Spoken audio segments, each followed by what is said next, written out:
Great to be here on this Tuesday. Kevin, BJ, and Ben, glad you were with us. A lot to get to here on the show. Ian Cummings, Pro Football Network, will join us. He's got a full 7-round mock draft out. We'll break it down. Well, not every single pick, but we'll break down some of the early features of that with him coming up in just a little bit. Also, Mikey Sanders, former Camden County Wildcat and defensive end for Cincinnati. One of the top edge rushers coming out in this draft class. First team All-AC 2020 and 2021. He will join us coming up in just a little bit as well. Joe Hamilton, Georgia Tech quarterbacking legend, will join us coming up in hour number 2. Obviously, with name, image, likeness. We'll get his thoughts on today's athletes and how they capitalize on the opportunities that are out there. And obviously, wasn't available when he was a quarterback. And looking back, how many opportunities would there have been for him in his playing time? So a lot to get to here on the show. Obviously, a lot of draft coming up here as we lead up to the Super Bowl with the Rams and Bengals. But then everybody that is not Rams and Bengals in that pre-draft process from a front office standpoint, from a scouting standpoint, obviously all the college players now in that pre-draft process. What does the pre-draft process look like from a player standpoint over the next, 2 months leading up to that draft? Underclassmen are definitely going through something different than seniors are. Seniors get a chance to have like extra games, like a East-West Shrine or a Senior Bowl. I don't even know if they do the Hula Bowl or anything anymore. But then you got to get an agent. Then you got to see if I got selected to go to the combine, and you want to make sure you want to start training immediately. I mean, you want to start. We talking about the pre-draft or those combine drills, the 40, the L drill, the vertical, all those type things. And if you guys are kind of, I know that a lot of guys do this too, which ain't good. Like you just see a guy that maybe he, played at 260. And then when the draft, and then obviously he said, I want to lose 15 pounds. And people say, well, listen, that's the thing about that is, if that's not going to be your playing weight, you need to come in at your playing weight. Because if you losing weight just to run faster, then you start talking about where do you train at? I know a lot of guys go, Michael Johnson has his thing in Texas, and you got guys that go to Arizona, you got guys that go to Cali, you got guys that go to Florida, you got guys that go to Atlanta. Who do you train with? Because I think one thing that's not talked about enough is you want to train with guys that's gonna be big time players at the next level, because you kind of want to see, hey man, you kind of want to get him back into that team mode thing, because you start rooting for each other. I got a chance to, BJ, Kevin, when I was down there in New Orleans, you talk about guys like Michael Jenkins and Bo Carroll and different guys. I mean, you had, different guys that I was training with, because you kind of want to see, you kind of want to see, hey man, my nerves and my anxiety and all these things I'm going through, it's not just me. It's a shared experience. But I know this is going to sound crazy. You want to learn how to sell yourself. You want to do as many interviews. You want to be in front of as many cameras as possible, because if you're not a household name and you're not a quarterback or a big-time pass rusher, it's going to be hard to do that. But with so much access now, you don't know who knows who. So the Louis Riddicks of the world, the Steve Weiches of the world, these type of people, they want to interview you. You want to do it. And I thought that the biggest part would be the physical part. Look, man, if you ain't fast, you ain't gonna run fast. If fast guys run fast, strong guys lift a lot of weight. You can't jump out of the gym. You're not gonna become super, you're not gonna become the Hulk in 2.5 months. But you want to grasp as much of this process as possible, and probably the most important thing, you want an agent that's gonna tell you the truth. I say that because my agent told me the truth. He said, Ben, the only reason why I'm on campus is because you're going to be a top pick. If you weren't, I wouldn't be here. You wouldn't meet me. And in a sense, you want kind of like that true, blunt, straightforward type of mentality coming out at you first, because BJ, and I would say this too. And I, fellas, please don't look at these mock drafts. I'm going to tell you why. I'm on a plane coming back from Denver. Cam's literally doing a mock draft simulator right now. I'm not talking about. I'm talking about the players themselves, because it's like this. You only agree with the mock drafts that got you going high. As soon as you start slipping, they don't know what they're talking about.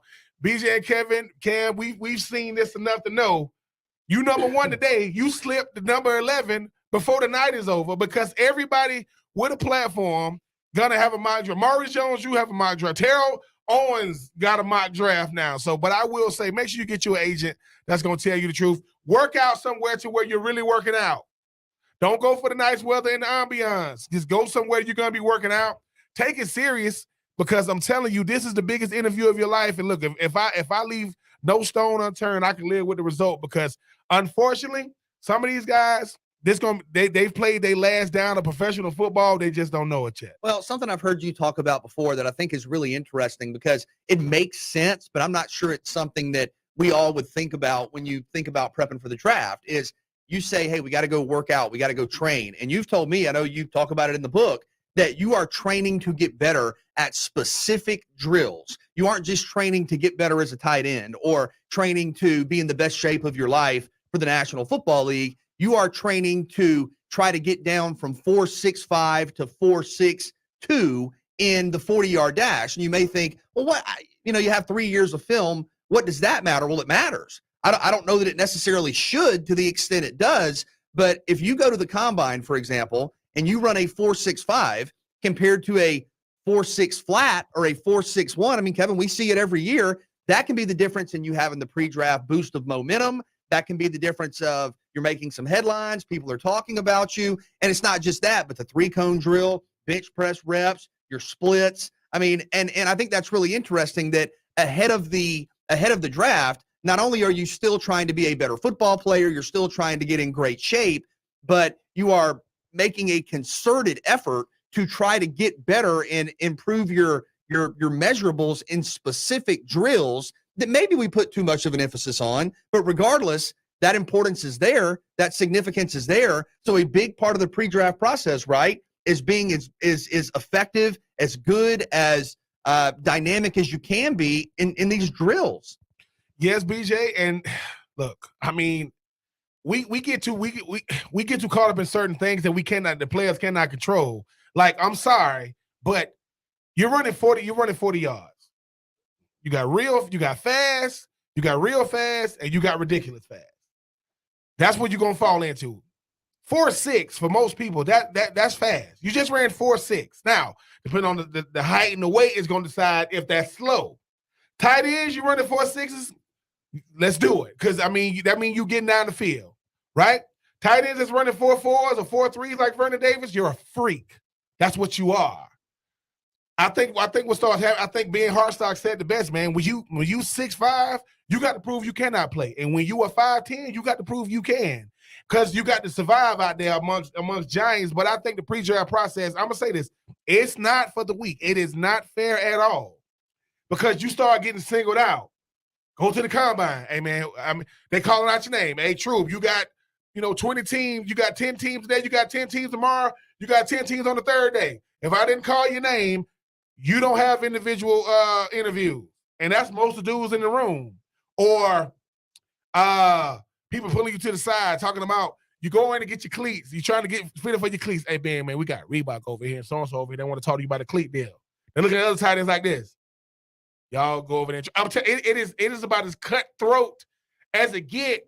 But the thing about it is, when guys start asking other guys, like people ask me, hey, Ben, did I run my route right? Why you asking me? Go, he saw you catch a pass. And it's like, I'm like, look, man, yeah, you look good to me. Like, I'm here to motivate you. But the thing is, coaches walking over, you're going to get some harshness. But you also going to hear this, though.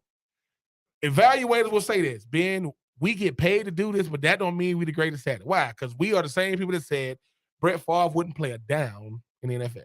He wouldn't play a down. And I was like, what made y'all? He said, cousin, I mind, man, he was a wild card. He was too big of a project. And look at how that turned out. So just know, you got to be very, very careful on who you take advice from. I was supposed to go to the Senior Bowl. Jim Nagy, they called him on the phone because I had dislocated my finger. I was going to go. He got on the phone and told me, do not come. If he told me to come, I would have went. He said, no, man, you don't need to come down here because you ain't 100%. I want you to be at 100% down here. If I don't get on the phone with him and he tells me, he'll tell me to come, I would have came. But I mean, I think about stuff like that. I mean, my listen, this index finger right here, this thing was way back here, and I would say this, fellas, too. Ouch. I would say this too. You got to trust the people you hire. Like, if you hire an agent, trust them. Like, but your agent still works for you. If your agent who's been a part of the process tell you something, I didn't do nothing at the combine because my agent told me not to do anything. He said, if you don't do nothing, Kellen Winslow won't do nothing. Problem is, there was this freak walking around with the first name is the same first name as me. His last name was Watson. He was a freak. Not only was he a freak, on the field, he was a freak in the classroom. Mr. 49 out of 50. Jesus Christ, just calm down. But I would just say this, just enjoy this thing, though, because it's a once-in-a-lifetime opportunity. It's going to be a whirlwind. You're going to be all over the U.S. If it's an NFL team and they want you to come, listen, I got to see Detroit and Kansas City and Denver and SoCal and NoCal and New Orleans and all this. And ain't but one team going to pick you. I ate some good food. I ate some nasty as hell food. But I had to deal with it. I got a chance to meet guys like Sean Taylor. Sean Taylor comes up to me in Detroit, in the freaking hotel, and says, Ben Troop, you think they're going to like me?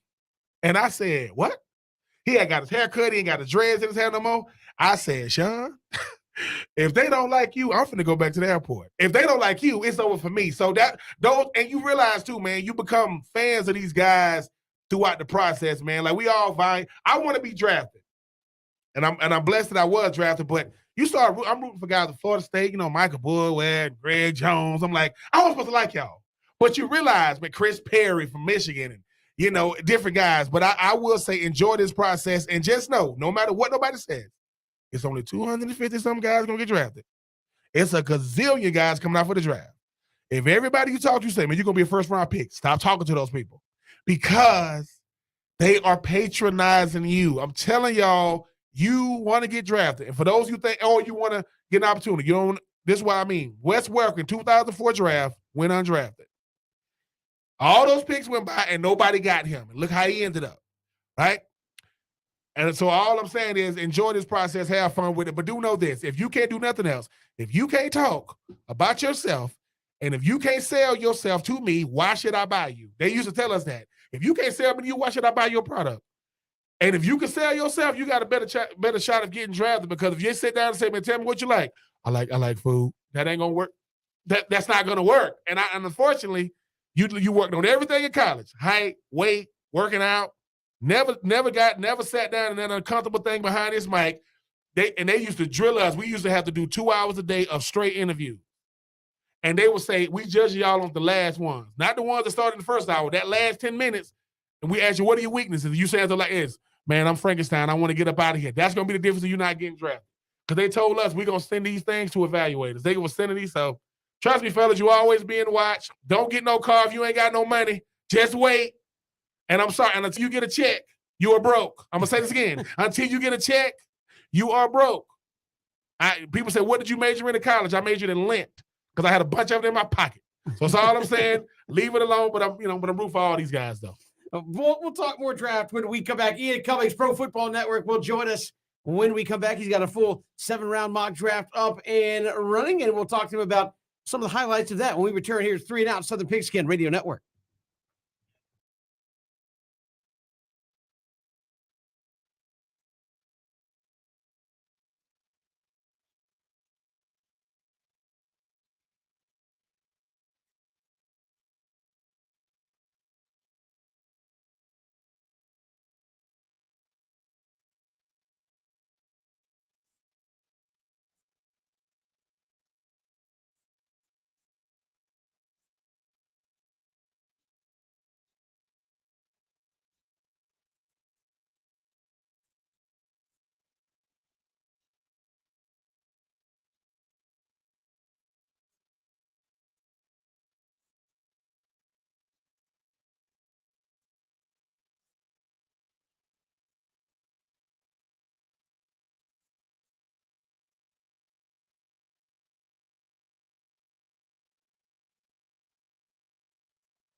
Great to have you here on this Tuesday. Kevin, BJ, and Ben.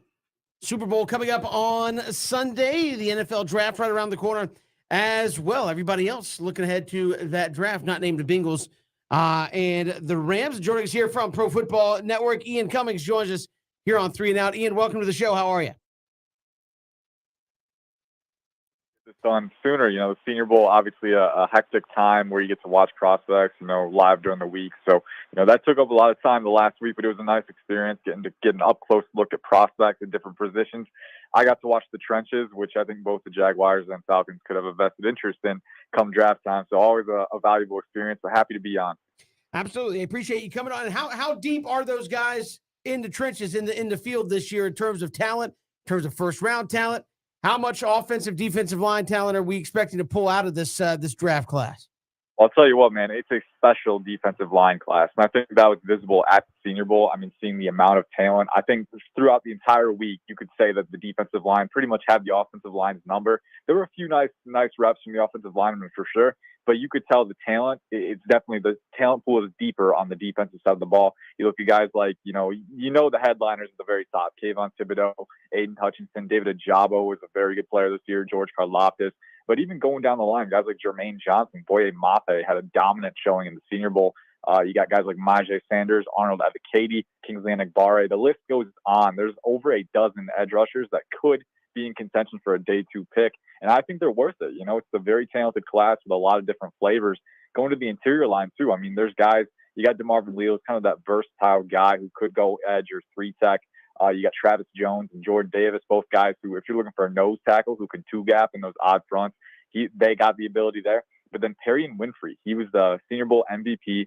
He was wrecking guys all week at the Senior Bowl. Explosive. He's around 6'3", a little bit over 300, but he's got 35-inch arms. So that's really good proportional length for a shorter guy. And then he's explosive, a really good pass rushing threat. And there's some other guys too. I think the edge class is a little deeper than the interior defensive line class.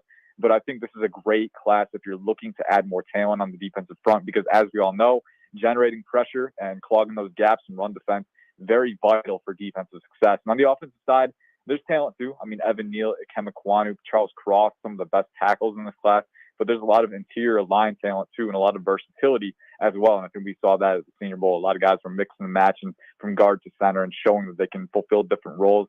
So I know, especially in the middle rounds, teams will be looking at that too. Ian, in a recent 7-round mock draft you had the Falcons getting Aiden Hutchinson at number 8. Atlanta obviously has for years been trying to develop a consistent pass rush. What are the chances that a player like Hutchinson falls to the Falcons at 8?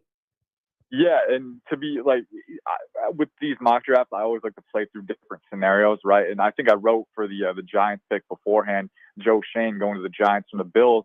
And a lot of teams have specific thresholds for measurements, like length and wingspan, that they look for in their edge rushers and other positions. Of course, it's kind of a thing for every position, but edge rusher in particular, if you're looking for where these guys are going to go in what order, Aiden Hutchinson could have below 33-inch arms.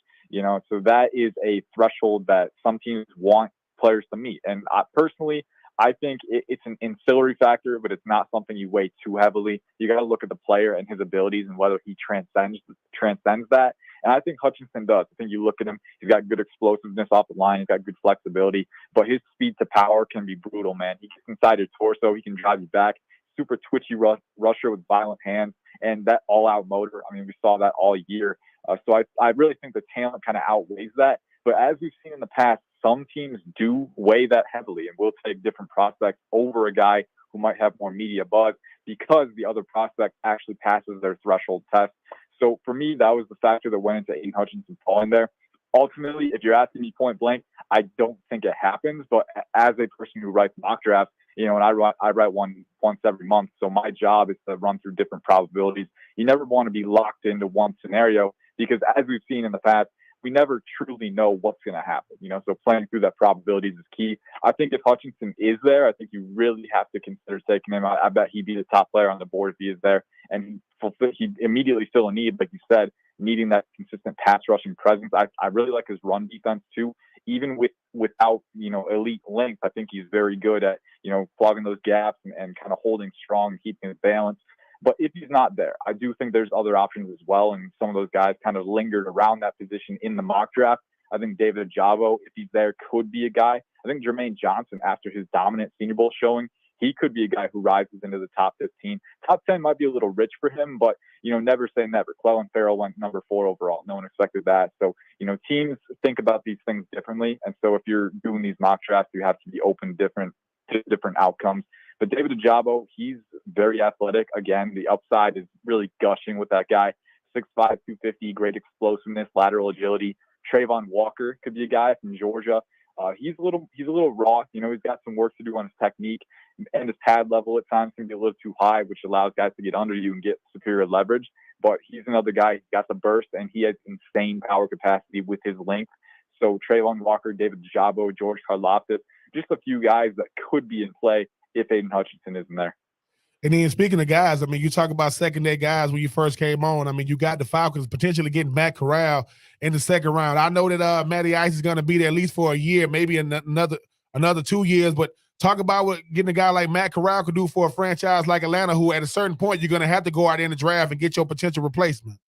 Yeah, and that was kind of my thought process. Only if the value is there should you take a quarterback here at Atlanta, because I do think you can wait if the value isn't there.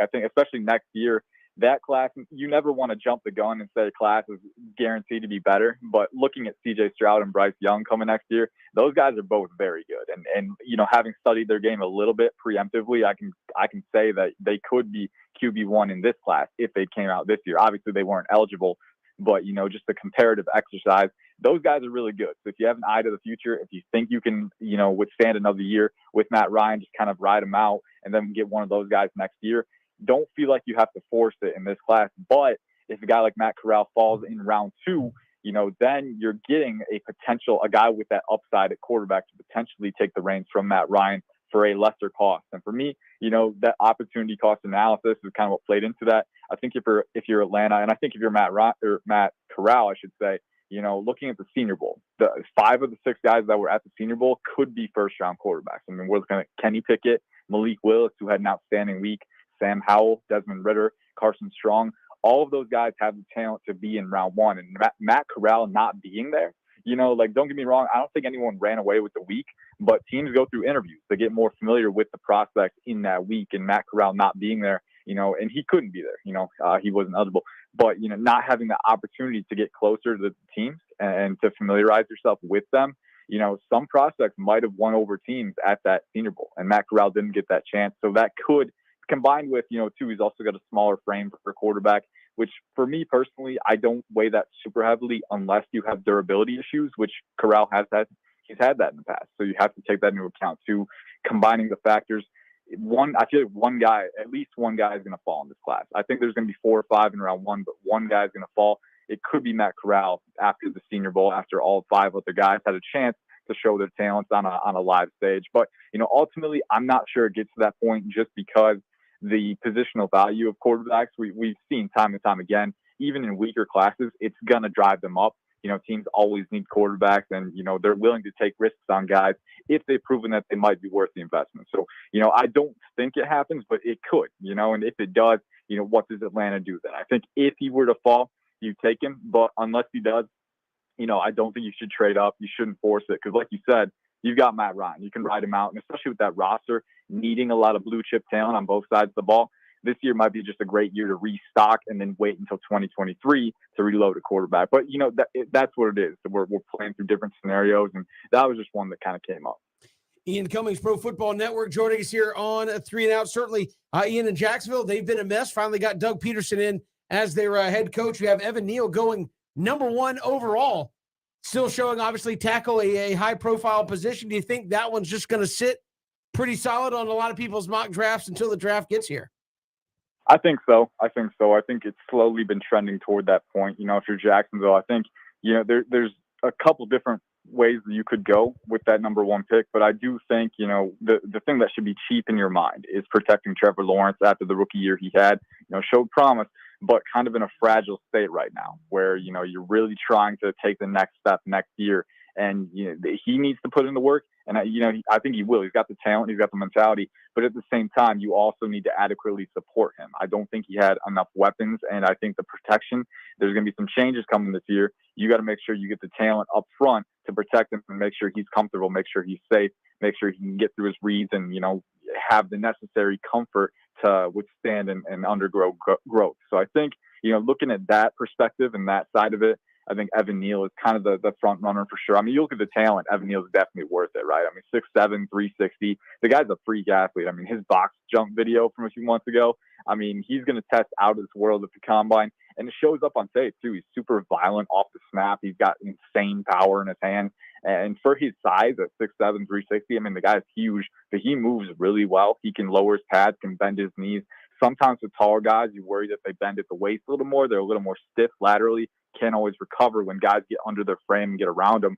But I think Evan Neal does a great job of that. So I think the talent is through the roof. You're investing in a guy who can potentially be your, a lockdown blindside blocker for, upwards of 10 years, 10 to 15 years. I think if you're looking at that, especially for a guy like Trevor Lawrence, you've already invested in him long term. Now the onus is on you to make sure that he's protected and make sure you can get the most out of him. I think Evan Neal, that's a pick that's very conducive to that. You could go a couple of different options. You could maybe go Kayvon Thibodeau or Kyle Hamilton. I think the talent is there for both of them. But I think the need, and I think what you really need to protect Trevor Lawrence, I think that's there in the most prominent way with Evan Neal.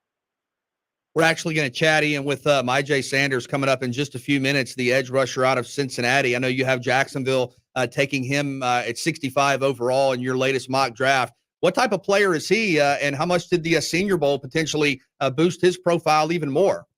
Oh, absolutely, man. I think, I had him go at the top of round 3 in this one. I think he could sneak in around 2 now after that Senior Bowl, man. He's a little lighter, but, I don't think that hurts him a ton because his play style, man, explosive, bendy, and he can convert speed to power with his length. We saw that multiple times at the Senior Bowl. He was winning in different ways. He was really beating guys off the line, not just his explosiveness, but his ability to anticipate the snap. It's kind of an underrated thing. You don't really think about it a ton, but some guys are a little late to react to the snap, and it's a game of milliseconds, a game of inches. So if you can get ahead a little bit, now it does get him into trouble sometimes. Sometimes he guesses incorrectly and then gets a neutral zone infraction. But more often than not, I love Mikey Sanders' ability to anticipate the snap and get off quickly. And then he's got the natural explosiveness to get an edge on guys. And then from there, too, being able to reduce his surface area. He's flashed the ability to multitask and use his hands in conjunction with his bend and get around the edge. He had some really nice hand swipes at the Senior Bowl that he was timing them at the apex and bending inside and getting to the quarterback. You love to see that. And I think looking at Jacksonville, they tend to use odds runs sometimes. We'll see what they do. Now that they have Doug Peterson, whether there's going to be a change with the staff kind of changing and mixing around. But I do think with the personnel that you have in place with Josh Allen and Kalafon Chazon, I think that having Mikey Sanders in there, he kind of fits the profile they've been going for the past few years. And I think that, especially with his ability to rush the passer, get into the backfield quickly, really disruptive player. And we saw that at the Senior Bowl. I think it just kind of emphasized his stock. And with the Jacksonville Jaguars adding him into the rotation, nowadays in the NFL, you can't just have 1 or 2 pass rushers. You've got to have a strong rotation because you never know what's going to happen. You always need to be impacting the quarterback because if you can't impact the opposing quarterback, if you can't make them uncomfortable, then they might dice you up. So I think getting Mikey Sanders in there really strengthens that pass rushing unit. And I think in time, he could become a productive starter. I was a big fan of what I saw at the Senior Bowl. Ian Cummings, Pro Football Network, our guest here on 3 and Out. Ian, really appreciate the time. Thanks so much. Yes, sir. Thank you for having me. And as BJ said, we will chat with Mikey Sanders, former Camden County Wildcat and Cincinnati defensive end, when we return. It's 3 and Out on the Southern Pigskin Radio Network.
Good to have you back here, 3 and Out on this Tuesday. Kevin, BJ, and Ben, thanks for making us a part of your day. Streaming live, ESPNCoastal.com, as well as on Facebook, Twitter, and YouTube, and all across the radio network. Senior Bowl last week. Really, chance to look at guys getting ready for the draft. Our next guest was named to the All-Senior Bowl team, a first-round All-AC conference member in 2020 and 2021, and ranked as one of the top edge rushers in this upcoming NFL draft class out of Camden County High School and the University of Cincinnati. Mikey Sanders joins us here on 3 and Out. Mikey, welcome to the show. How are you? How you doing? I'm doing good. Hey, man, appreciate you coming on and joining us. Talk about the experience there in Mobile and just what that week was like. Yeah, it was. I had fun. It was all a blessing at the end of the day. But I'd say the thing that was the best for me, it was the experience, getting to meet new people and getting to have new relationships with people that you would never thought you would meet. And I'd say just putting yourself in a position to put your best foot forward at all times. And MyJ, talk about this past season for you and your teammates at Cincinnati. You guys clearly one of the best teams in the country. You make history, make the college football playoff. What was this past season like for you and the Bearcats? It all started my junior year off season. Well, it started way before that, but my junior year off season when all of us decided to come back and make history. And I feel like that was the best thing for us was when we all came back and made it a known fact that we was gonna all be on one accord. And we were just all trying to make it better, make our better athletes out the college better for us and what we can do to help one another. Because I needed Desmond needed me, and we needed Coach Fick, and we needed other players on the team also, so we'll be able to strive and try to make it to the college playoffs. And when we made it to the college playoffs, it was just something that we definitely tried to do to not even prove to the world, but prove to ourselves that we can play on any running grounds. And Majah, you talked about the experience of being, at the Senior Bowl, meeting people you never thought you would meet. But when you out there every day in practice, going up against guys all over the country, holding your own, it had to be a good feeling. You knowing that, look, man, I know I could compete with the best in the country, but I'm out here proving it once again at the Senior Bowl. Oh yeah, definitely. That was definitely something that I went in because I'm a humble dude, so I really don't say what I can and can't do. But I always be the type of dude that I show what I got to do when it's time to show it. I don't really speak on what I know I can do. But it comes around when it comes to the Senior Bowl, I always knew I can compete at the biggest level and the best level. I always knew that as a person growing up. But I never was the type of dude to express that, and I just came out and showed. But one of the biggest things that was on me coming out as a junior that I felt like I had to get better at when I was a senior was playing the run better. And I felt like I showed everybody I can play the run very good. And that's what I feel like that's helped me gonna get to the next level. Mikey Sanders joining us here on 3 and Out. And Mikey, the Senior Bowl, what was kind of your mindset going in, and did what you expected it to be kind of end up turning out what it was like when you got there? My mindset was going in was what type of playbook, what type of scheme I was going to get myself into and what we was going to be able to do. And when I came and I found out I was on Team National and they had the Jets type of scheme, and it was a 4-3 scheme, and you can have wide nines and a wide six. I started smiling from ear to ear because I rarely in college was in a position when I was in a nine. I was in a wide 9 or a 6 to give myself a chance to win on the edge at all times. And that's why I feel like I had a pretty good senior bowl.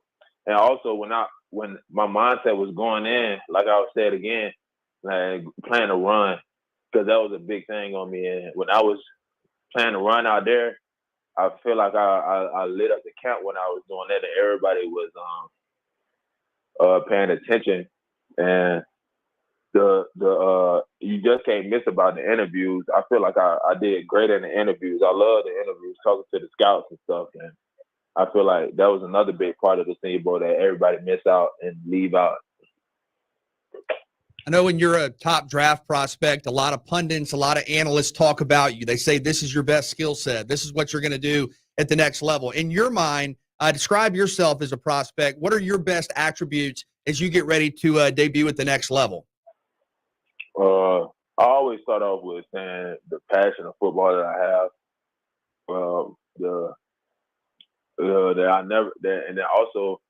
I never stop. I never stop my motor. I have an ongoing motor at all times. And if a play do happen, if I do something bad on a play, that I can erase it all with going 110 miles per hour at all times, never stopping. That's what I really pride myself on since I was playing in high school, was having a motor that nobody else can compare on the field. Majay, you go from Camden County to Cincinnati to the you guys played played Georgia a year before you played you played those guys like essentially twice. When you talk about what you guys were able to do, make it to the college football playoff, Mobile. When you leave Camden County, did you see yourself being in this position right here, right now? Actually, when I was at Reigns and left Reigns to go to Camden, I felt like I was going to be in a good position because Coach Wiley, he put me in the best stage as possible. And then when I went to Camden, I had help, but I knew, but I really didn't know. But I knew that I was going to make it far because I know a lot of people can't compare their motor to mine on the field. And that's why I feel like that's going to take me longer in the passion that I love about football. What's next for you in the pre-draft process, and how do you kind of stay calm and take it day by day, given that the draft's on the horizon? You're obviously going to get a great opportunity. How do you take it day by day through all this? Just staying true to yourself, staying true to myself. That I don't really get too high about when somebody say something about me, and I don't really get too low when somebody say something about me. I'm always the same person. And I feel like that's what helped me get this far and get to the next level, because I don't look on the media to make myself feel good, and I don't shy away from it also. But I'm the type dude that, like, right now I rarely be on Twitter and be on Instagram and stuff like that. Only time I be there if I had to post it, like a thank you to Jim Nagy for giving me an opportunity to show my talent on that big stage in the Senior Bowl. And that's probably my last time I'm gonna be on Twitter and Instagram and stuff like that. But other than that, that's how I go day by day. And Majay, what do you say to the next group of athletes that coming behind you that wants to be in the position that you in? What would be your advice to them? Because a lot of times people see you guys on the big stage and you guys make it look easy. But what would you say to the next crop of athletes that want to be in your position? Keep your head down and keep working. And don't never settle for being. Don't never, like my dad always told me, don't never settle for an A. Always try to get like an A+ or something better. Like for me, for example, don't always try to settle for trying to say that you was in the first round. Try to be a first round top 10 pick. Like, there's always something that you can get better at. That's why I feel like that's different from when I was a kid and when there's kids now. Because some kids they okay with being just a 5-star and stuff like that. You just gotta understand it's way bigger than just being a 5-star. It get way harder even in college, and when you get out of college, it get even harder. So I feel like that would be what I have to say. Just don't never stop it. Don't never get settled. Mikey Sanders joining us here on 3 and Out. Mikey, really appreciate the time. Best of luck as you continue here in the pre-draft process. Thanks so much. Thank you. Appreciate it. Mikey Sanders joining us here, former Camden County Wildcats, Cincinnati defensive end, first team all at conference 2020 and 2021, and named to the All Senior Bowl team this past weekend as well. And obviously getting ready to probably hear his name called in that NFL draft fairly early in the process. Great player. One of the top edge rushers in this class, and said, look, I'm not worried about, what the projections are. I'm just going out and working, but he's going to be picked very early in the draft. Is scheme versatile, obviously had an incredible career at Cincinnati, making the college football playoff and helping the Bearcats make history, but really excited to see what's next for him. Very, very appreciative young man you can hear. And I mean, talking about Jim Naggett, giving him an opportunity to come to the Senior Bowl, talking about advice his dad gave him about just keeping your head down, not wanting to get wanting to get an A+. And if you've ever seen, Myjay play, he does play with a motor, but he's long. He can turn the corner. And I think about what Cincinnati did, not just for their team, but what they did for those type teams, those teams to get looked over. Hey, you got to be SEC, ACC, so kind of, different things. So I am happy for him. And I mean, BJ, 4 years ago, sitting there, he signed his national letter of intent. I'm asking him, hey, man, Myjay, man, you got yourself a big coat to see what's happening for him and understanding that he's going to pay it forward to the next generation of players. But listen, he already could rush the passer. Now that he can stop the run, he's a complete player. That boy going to be nightmares because the one thing you cannot coach is a motor, and he definitely has that. We've got more to come here on 3 and Out on this Tuesday. Hit us up on Twitter at Pigskin Radio, streaming live, ESPNCoastal.com.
Good to have you here, 3 and Out on this Tuesday. Less than a week to go till Valentine's Day. Guys, we got a chance to make you the hero here on Valentine's Day. A 2-night stay at the Westin Jekyll Island, a package to the Milan Day Spa in Savannah as part of our Valentine's Day.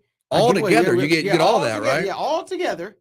We're going to give that to one lucky winner for Valentine's Day this year. So all you need to do is you got to get registered.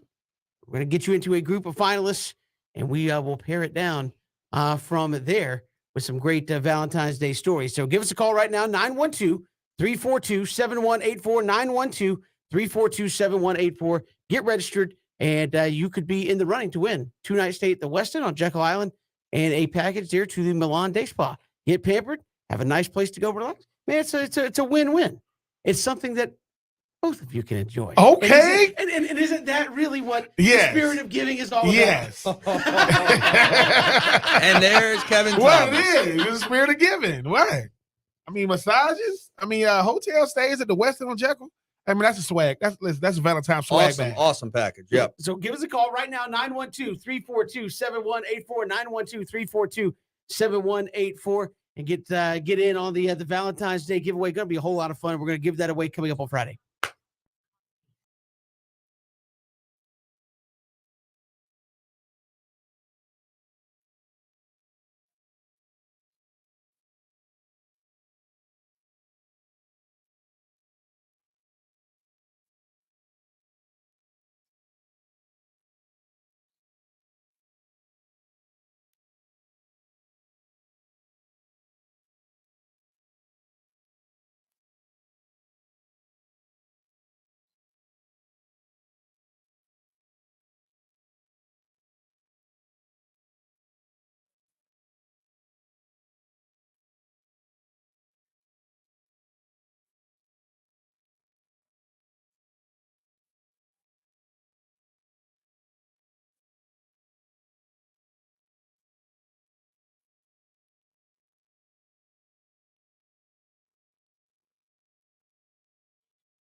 Good to have you here, 3 and Out on this Tuesday. Kevin, BJ, and Ben.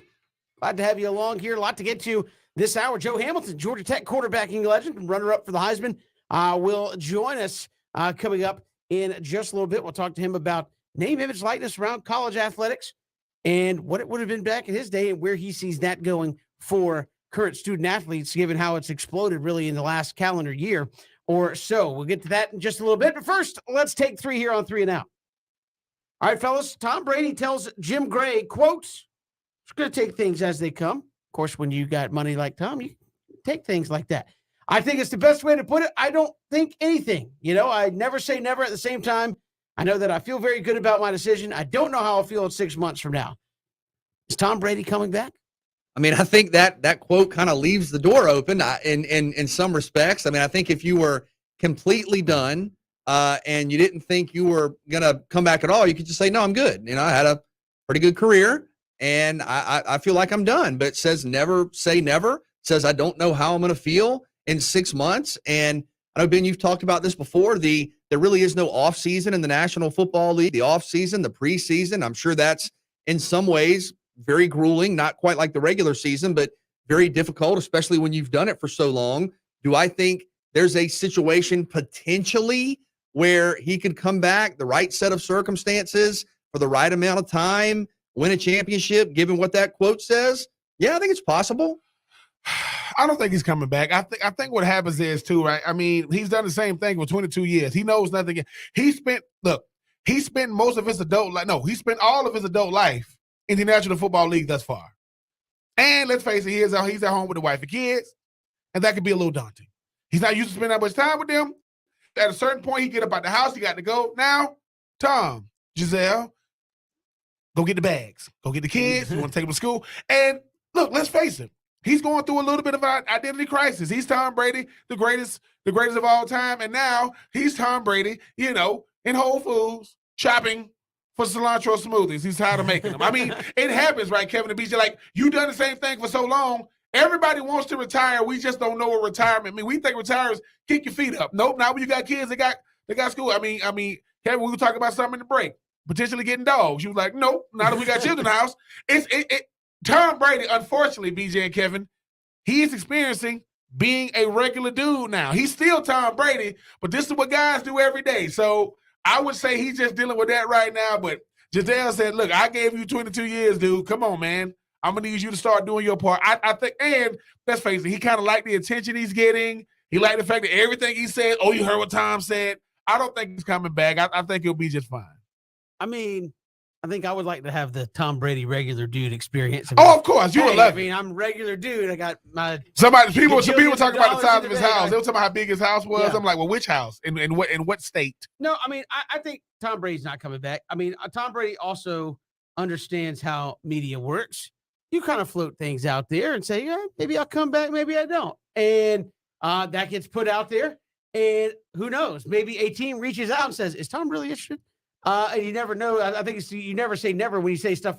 When you say quotes like that, it's like maybe under the 100% right circumstances would I do it, but it's probably not going to be. Well, sure. I mean, I'm not saying he's coming back to play for the Jags. I think on a different level, with the quote that kind of rings true, or the kind of statement that kind of rings true, is you harken back to Brett Favre when they asked Brett Favre about retiring. Brett Favre was like, "Do I still want to play? Oh yeah, I still want to play, and I can still play at a high level. What I don't want to do is I don't want to go to practice. I don't want to go to training camp. I don't want to go to mini camp. I don't want to have to be at the facility at 8 a.m. to sit in the office, watch a tape. Do I still like playing on Sundays? 100%. Do I like all the other stuff that goes along with it? Nope. And I think that's why he said he ultimately retired, because he's like, if it was just about showing up on Sunday and playing, he would be down for that. But he didn't want to go through all the other stuff. And I think for Tom Brady, that's part of it.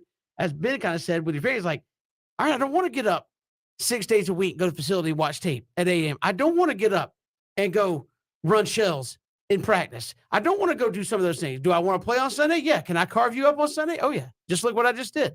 Do I want to do all the other stuff that goes along with playing on Sunday? Nope. And I think that's probably been where Tom Brady's at. Yeah, he is. And Kevin, everything you just said, he did it for 22 years. Mini camp, 22 years. Training camp, 22 years. Offseason, 22 years. Watch the tape, 22 years. When I was in New England for 20 years, he got to go up there and say, hey, Bill, man, when you want to do this extra film work, you and me. And that stuff seems cool, right? Let me tell you what that stuff is, people. I'm going to say this loud and clear. Boring. I'm going to say it again. That stuff is boring because how much film can you watch? Obviously, Tom Brady can watch more film. How much preparation did you do? Obviously, he was the most prepared, and it worked. 22 years, 10 of them, he was in the Super Bowl. But this is the thing. What is he going to come back to do, BJ? He's done it all. Like, he's literally done it all. The reason he's why already put the goalposts so far out there that nobody's Okay, gonna but hadn't he done that before he went to Tampa too? Yeah, but the difference is at least he was still playing. He didn't make it. He didn't say he was retiring. He went from the cold, frigid temperatures up there. And you know, New England to prove. I think there was the do it without Bill Belichick. Yeah, listen, and which he why did. did he come back for this past year? Because he could. Yeah, because he wants to see if he can go back to back. You know, I mean, and I think sometimes too when I'm not saying he will. I'm saying based on that quote, maybe there's an outside chance. But it's the thing too, right? We're gonna judge you if you come back, right? Like his legacy is there.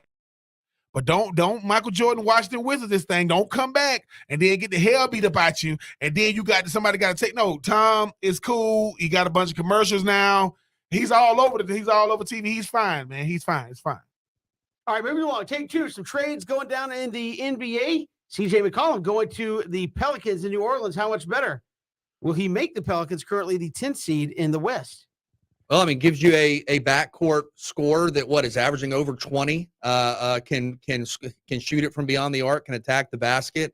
I think with New Orleans, you still are limited with what you can do in the West without Zion. And, and I don't know what the latest is with his injury situation, with the foot injury or whatever, but without Zion, I think you're limited in terms of what you can do. Now, could they move up a spot or two? Yeah, I think McCollum's a really good player. I think he makes you better. You think about McCollum and Ingram potentially. I mean, both those guys are capable of going for 30 on any given night. I think it makes you a little more dynamic, a little more balanced. But, can they get up to a 6-7 seed, something like that? I mean, I think you would need Zion to do that. But when everybody's healthy and you talk about that roster, that's a pretty impressive roster on paper. So I think this helps solidify New Orleans as a playoff team. They're in that same spot that the Hawks are in the East, where you're in the 10 spot. You're saying not a play. We'll see. But I think there's a limit on what you can do without Zion.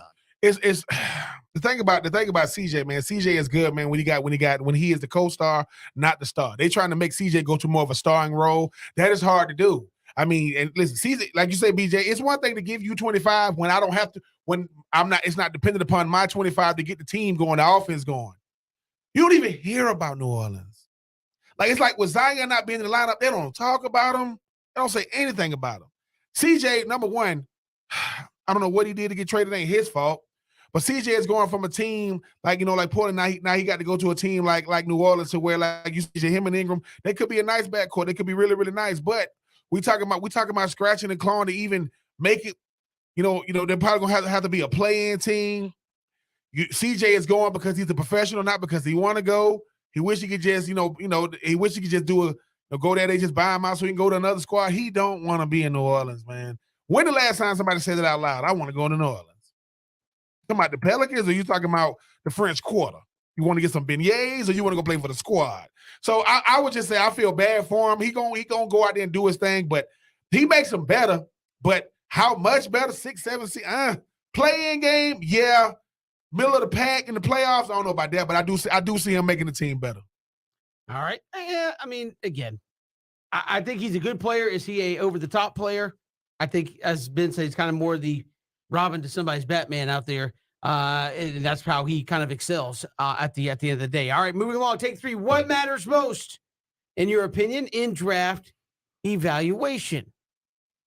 Oh, for me, I think it's the pro days. And the reason why I say it is this. As a guy that went through everything, I went through the pre-draft process. I didn't go do anything at the combine. The reason why I didn't do anything at the combine, because, I don't want to go out there. When people say, well, man, if you run slow, you can run faster at your pro day. What the hell? No, that's as fast as I run. I don't have another gear. So I didn't want to get – so to me, I think it is the pro days. This is why I say that. I give you Teddy Bridgewater. Teddy Bridgewater was still the 32nd overall pick. He was the first-round pick. He had one of the worst pro days ever. But at the same time, it showed how much goes into it. I give you Justin Herbert. Justin Herbert is standing on the goal line, a flat footed. He throws it to the 60. I mean, to the other 40. It's ridiculous, right? And I think that's what it really is, because you're at home. They're gonna take you through a script, and if you can't perform your best in a comfortable environment, because I can't really go look. I mean, somebody asked me on Twitter the other day, Ben, where your mock draft at? Well, mock draft 1.0, it's called the February magazine. You should subscribe to it. I think that I can't really go off evaluation, BJ, because like we said, Aiden Hutchinson went from number 1 to some of them, now they already number 8, right? I can't really, I like Tom Shea, I like Mel, but I can't trust them either. They got to get clicks too now. They got to say some, sensationalized type stuff to get somebody click. So for me, it is the pro day because you're at home. They're going to be able to take you through everything. This is about as good as it's going to be. This is about as comfortable you're going to be because the height and the weight and the measurables and intangibles and the smidgen below 6'5" and all this stuff. Go out there and perform at home. I think that's probably going to be what I would take to the bank. Yeah, I still think it's consistent college production, right? Like when you look at guys at the top of the draft, a lot of the reason they're there is because we've seen them not only do it for a stretch, but we've seen them do it for multiple years. I mean, you look at Evan Neal, you look at Derek Stingley. I mean, you look at these guys and you know that they're going to be superstar players because of the past production in college. I mean, Kayvon Thibodeau. I mean, you knew when he was coming out of high school, this guy's going to be a top 5 pick. He was the mayor of Florida State. I'm out there. I fanboyed it. I'm going to go ahead and say it, BJ. We at Florida State, and I'm like, who is this? That's Kayvon Thibodeau. And I go this. What? I said, I can't spell his last name. I know it began with a T, though, right? That's TH, right? All right, go over to him, take a picture, had his hair all blown out then. But I think what happens is, BJ and Kevin, the real answer is we don't know. Because the thing about it is but this is what I'm asking. Let's say you have a great pro day, okay? Yeah. Let's say you're a prospect and you have a great pro day, but your tape doesn't match that, right? Mm-hmm. Let's say you run whatever at your position is considered super fast. Yeah. Let's say you do great in all the drills, but maybe you go back to your tape and you say, okay, well, and I know there are reasons. Look, things happen in football, scheme, whatever. But I think if whatever you put forth isn't matched on tape in terms of did you play well in the big games? Mm-hmm. Were you a producer for your team? Were you consistent for your team? It all goes back to what you did. And there's so many metrics now. I mean, not only the traditional stats. I'm not just talking about like rushing yards and receiving yards and sacks, but there are stats, that I don't even understand. I'm looking at stats. But I think there are so many statistical metrics now that you need to have that production in college to kind of get the ball rolling, because these mock drafts start during the season, right? Mm-hmm. I mean, you see the mock drafts well before we get into any of the pro days or anything like that. So I think what you do on tape is kind of the starting point, and then ultimately constantly gets talked about once you get closer to the draft. Yeah, but the thing about it is too, as a person that went through it, we're talking about very, very small things that separate one guy from the next. It's not this wide margin that people try to make it seem as if. It's really, really not. Let's face it, we pick certain players, and these are the ones that's going to be the headliners. What school you go to, that matters. The exposure you've got, that matters. Because football is about a moment. Some guys, they've had a great career. Certain guys, they just didn't taper off. Like Kayvon Thibodeau, he didn't taper off. He was the number 1 recruit in the country, and he had a good enough career. I ain't never heard of Aiden Hutchinson until this year. I've never heard of him. And that's because obviously I don't follow Big Ten football like I do other. But guess what? I don't follow Pac-12 football either.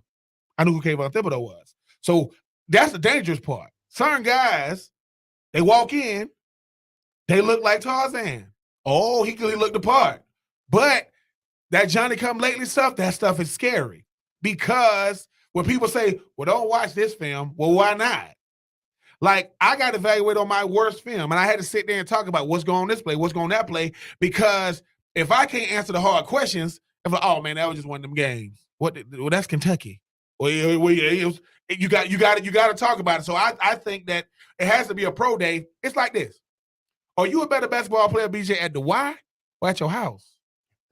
I'm just saying, right? So in my mind, if I come to your crib and I'm dominating you at your house, and I'm talking about just jump shot, that's a problem. Because Hey, dude, you hit shots at home, you ain't looking good. You ain't even looking at it. So that's why I go with the pro day. Those are guys you play with. Those are guys you thrown to. They'll go, this field and all these different things.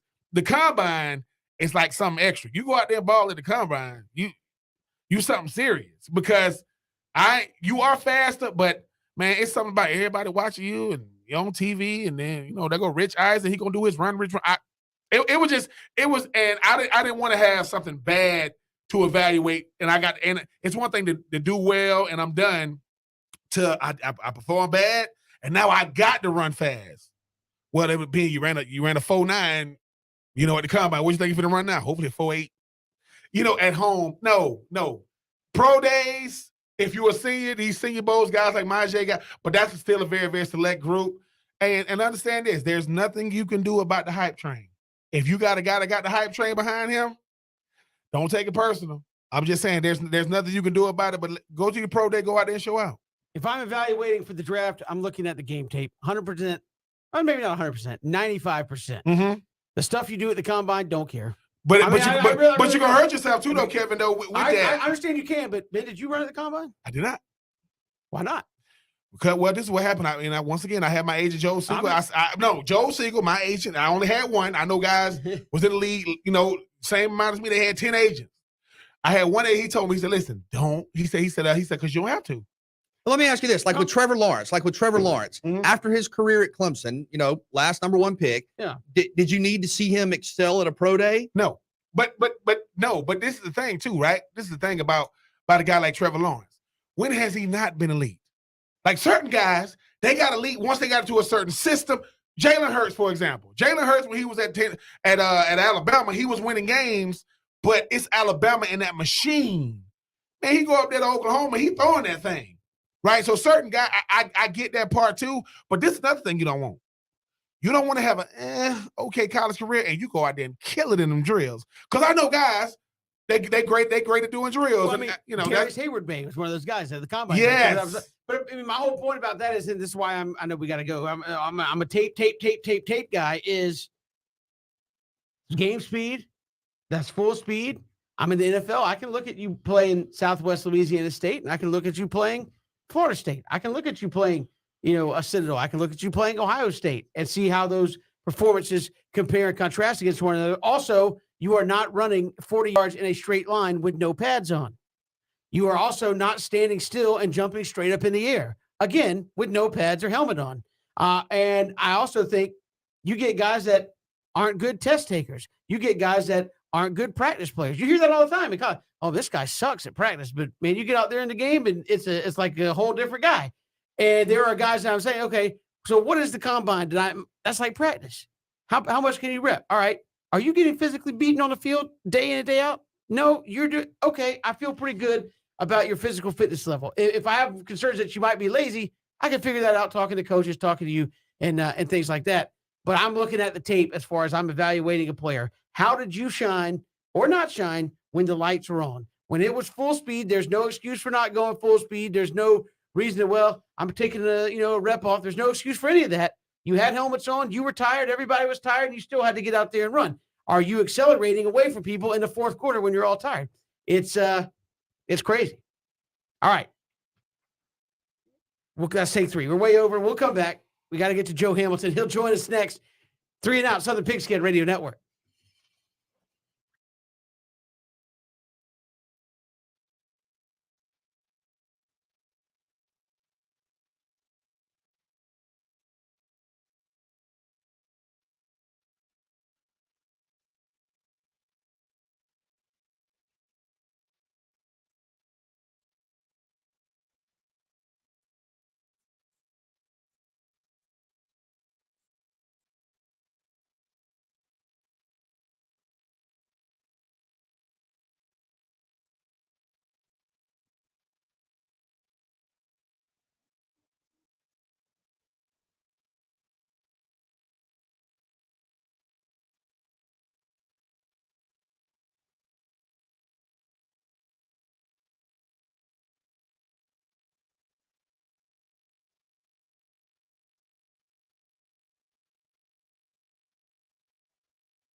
Good to have you back here, 3 Down on this Tuesday. Kevin, BJ, and Ben, glad you're making us a part of your day. Our next guest, a legend there at Georgia Tech, playing the quarterback position, runner-up for the Heisman Trophy. Joe Hamilton joins us here on 3 and Out. Joe, welcome to the show. How are you? I'm doing outstanding, guys. Glad to be on with you guys. How's everything? Hey, man, we are doing fantastic. And again, we wanted to touch base with you just to get your thoughts because it's been something that's been in the college football realm for over a year. It's really just exploded. But that whole name, image, likeness. Obviously, you were a guy that was in the national spotlight, Heisman Trophy campaign, and certainly we've seen what that can do for guys this last year who were just preseason in the Heisman Trophy campaign. But to start off, where do you think this thing is headed, and is it just kind of the wild, wild west out there for NIL right now? Yeah, it is the wild, wild west, and I anticipating it. The NCAA is going to have to do something. Somebody, the Board of Regents, somebody is going to have to step in and kind of put this to a halt. Because initially, I thought this was going to be able to even the playing field out a little bit. That some other schools were going to be able to kind of close the gap a little bit because you're able to offer a little bit more. But what it looks like to me now is that the rich are going to get richer. The schools or the programs, the universities, the institutes, those programs that can offer three different things. I'm talking education, NIL, and the ability to go to the pros. Those are the teams that's going to bode well. Those are the teams that are going to rise to the top. And what I'm a little disappointed talking to high school student athletes and their coaches now, the education part of it. When you decide to go somewhere for your education, when I was growing up, whether you was just playing a role or whether you were serious or not, you had education at the forefront of where you want to spend 4 years because it was a 40-year degree and a 40-year commitment as far as what could be done outside of the game of football. But now I'm talking NIL is first. And then after NIL is just the ability to get to the National Football League. And then after that, it is, education might be fourth or fifth as far as talking where you're going to be playing at in the boosters. So I love it that the players are going to get paid because the coaches are moving and they're getting paid and getting their salaries going through the roof. I love that idea that the players are going to be able to do that as well. But, man, you're going to have to put not a cap on it, but you're going to have to regulate this somehow. Joe, we were reading a story earlier today, Ben and I, talking about players in the past who really could have benefited from name, image, likeness just because they were superstars. And as Kevin said, were national names. You were talked about a number of different times. What do you think your value would have been as you were one of the top players in the country when you were at Georgia Tech? It would have been up there, especially I think where I played downtown Atlanta, in the city of Atlanta with all the Fortune 500 companies, all the opportunities, with the music business, the opportunities when you're talking about TNT and CNN, communication business, all those types of things would have been on the forefront when I was coming up. And I would have taken full advantage of it. But what I would like to do also being a quarterback, you have to be really, really careful of what you're going to do in that locker room. Not necessarily saying you're going to spread the wealth, but you're going to have to understand that guys are going to be looking at you some kind of way. It doesn't take much for an offensive lineman to lay a block or be upset and maybe lean one way or the other to cause you to not have success. So as a quarterback, as I think on the NIL when I was playing, if we had that institute or in place, I would be very strategic of how I'm out there and notoriety and getting notoriety and not include my teammates. So, and then I also would advise these kids and advise myself looking back that go ahead and get an NIL deal or go ahead and try to make money while you're in college or something that you might want to do after football. Maybe intern some things that you're going to get some money for it. Maybe go to a dealership there, maybe a real estate agency, something like that to where you think it can benefit you if you're going to get some money and you're going to be around people and you can, network, make sure there's some value down the road that you can use it.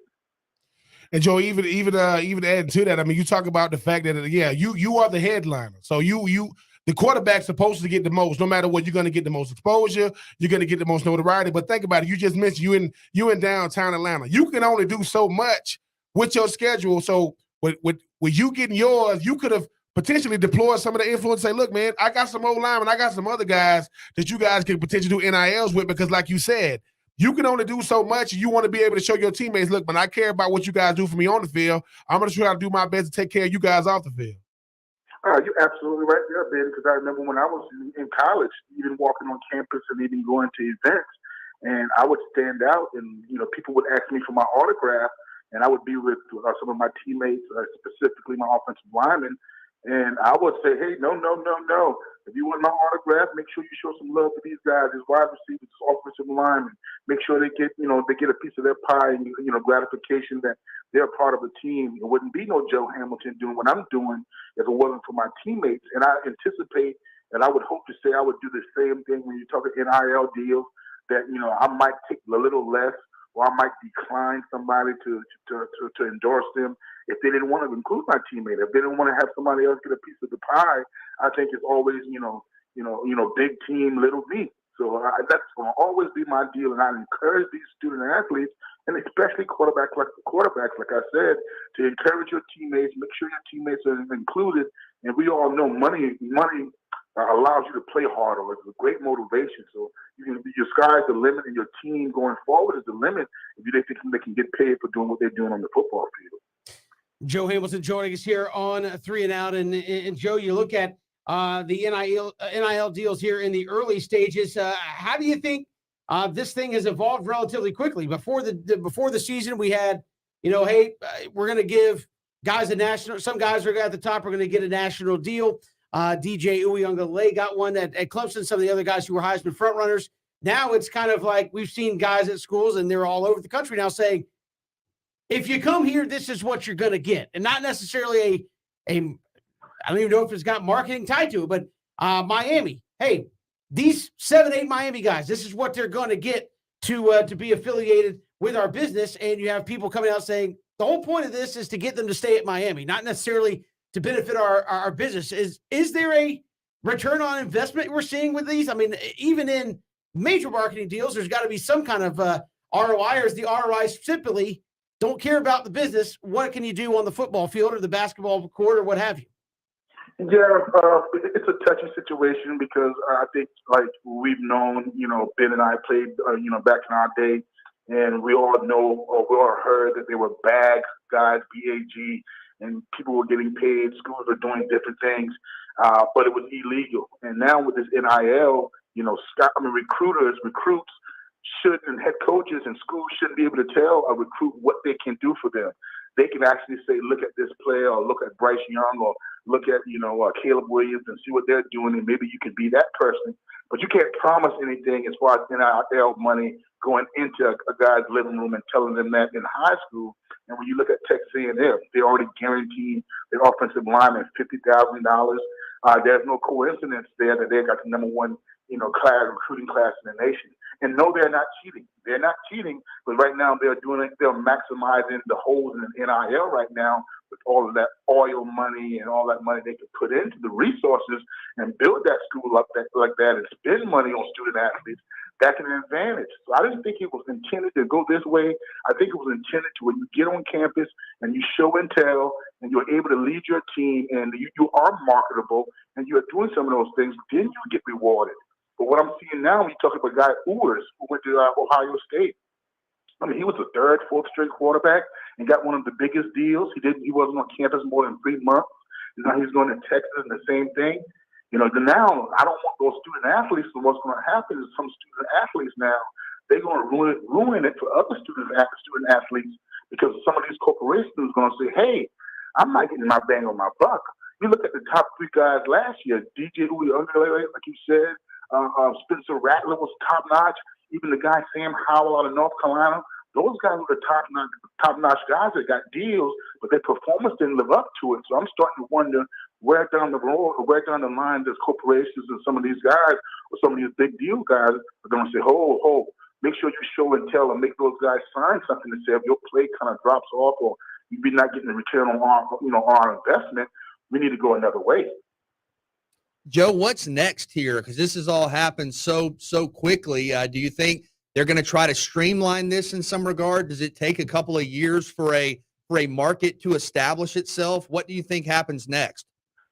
I think it goes on until some big school steps up and say this is not fair. I think this goes on for unless somebody like a Coach Kirby Smart or Dabo Swinney, Coach Nick Saban says something negative about it. It's going to take a little bit more than just a non-Power 5 or, even Lane Kiffin complaining about it. It's going to take a little bit more than that.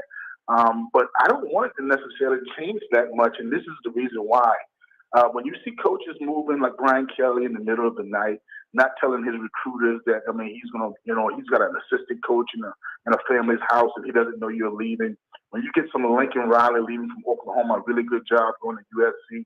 When you see some of these things going on and they can do it without repercussion, they can leave these student athletes that they, kind of promise that they'll be here for 4 years. And then the pay grade, you got Michigan State, Mel Tucker, and shout out to Mel Tucker. He's maximizing his dollars and cents at $80 million for 8 years. There's no fault to that. So I know it needs to be a little bit of a cap or a little bit of a regulation going on with the student athletes and the NIL, but I don't want it to happen too quick because right now the coaches are eating a lot of the pie and nobody's complaining.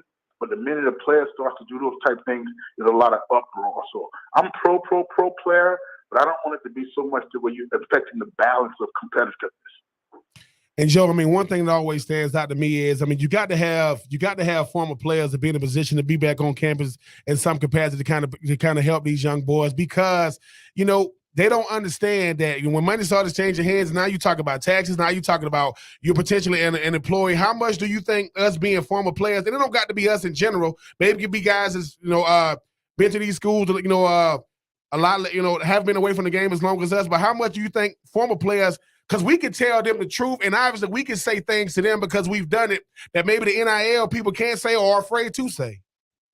Yeah, I think you need to hire some hired guns, some professional financial advisors to be on campus 24/7, to have their number on speed dial for some of these athletes. Make it a requirement. Here's what I really think needs to happen with this bit.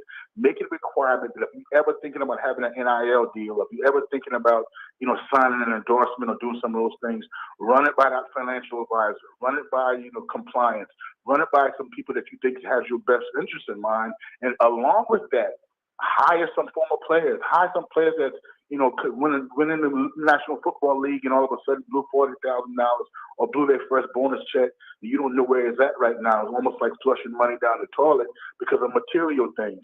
Make sure you're telling them that, the great Herm Edwards used to say, one house, one chain, one wife. So if you continue to, and nothing good happens after midnight. So all those little things, intricacies can help those guys out because one thing coming from, somebody that they don't know or trust, like a financial advisor or compliance team. But when it's coming from a former athlete, and especially if that former athlete played at that particular school, I think it's going to resonate a little bit more. And especially if that former athlete is not trying to reinvent the wheel. He's telling them things textbooks wise, telling them from experience, and also going by exactly what is happening and what the financial advisor is saying as well. Joe Hamilton, Georgia Tech legend, our guest here on 3 and Out. Joe, really appreciate the time. Thanks so much. Man, you guys be great, man. Thanks for having me. Appreciate it. Joe Hamilton joining us here on 3 and Out. Coming right back all across the Southern Pigskin Radio Network.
Good to have you here, 3 and Out, on this Tuesday. Kevin, BJ, and Ben. Good chatting with Joe Hamilton, Georgia Tech legend, talking about name, image, and likeness that we've seen around college. I know we've mostly focused on football, but obviously it's hitting with swimming, softball, basketball, and I think you've seen a number of athletes in other arenas, really. And I think that's probably the under reported stories, BJ and Ben, of when I think of name, image, likeness, we see what's done, I think, on the football side. But you think about the two sisters, what is it, at Stanford that play basketball, that have made a bunch of money in NIL, very popular, have online followings, made a bunch of money.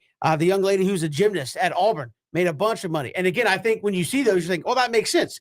They play in a sport where there's a market for that. There's a market for gymnasts and things of that where they can really capitalize that, because how many of them are there? How many top level gymnasts are there that can capitalize? And they are certainly doing that. And I have no problem with that. I think the football side of it, and BJ and I have gone back and forth, off air about this a bunch, is where it gets to, hey, if you come here, you will get this.